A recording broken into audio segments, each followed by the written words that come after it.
Bonjour à tous, aujourd'hui je vais vous parler de la tablette Windows 8 Acer W510.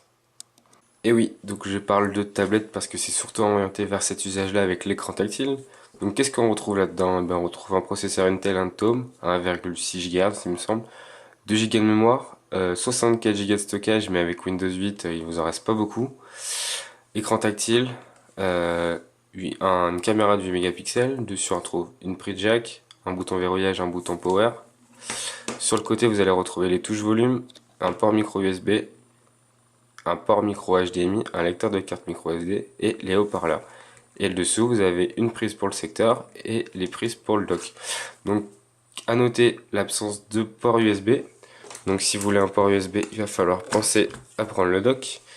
Donc, il suffit de clipser la tablette là-dessus. Et là, vous allez retrouver un port USB sur le côté et l'autre côté, la prise pour le rechargement. Donc il y a deux batteries dans cette tablette, une batterie dans le dock et une batterie dans l'écran. Donc le clavier est quand même assez petit puisque c'est une tablette de 10 pouces.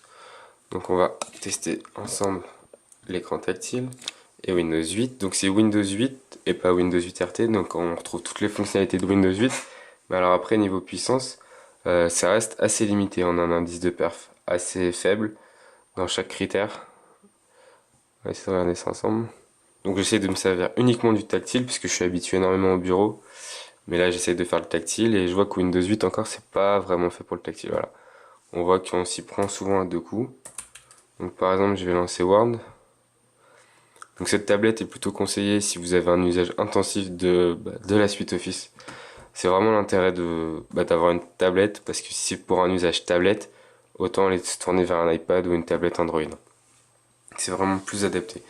Parce que Windows 8, ça a encore ses défauts. C'est très bien sur les écrans 22 pouces pour le tactile, mais alors sur une petite tablette, je trouve ça assez limite et c'est vraiment tout petit. Dès que vous voulez écrire, là avec le clavier ça va, mais sur le tactile, en plus par exemple, on va faire un usage 100%.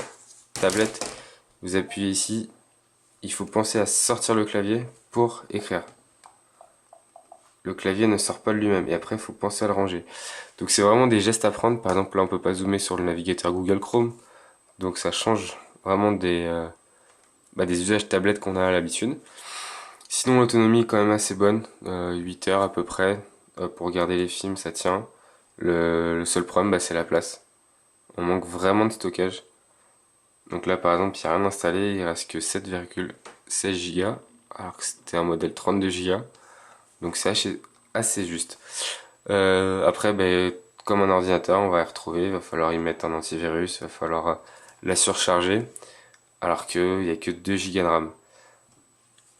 Donc à voir vraiment à l'usage si vous voulez vraiment Windows ou pas. Sinon ça reste quand même une bonne tablette, mais ça dépend vraiment de vos usages. Donc si vous avez des questions, n'hésitez pas à en poser. On se retrouve sur d'autres vidéos et n'hésitez pas à vous abonner à ma chaîne YouTube.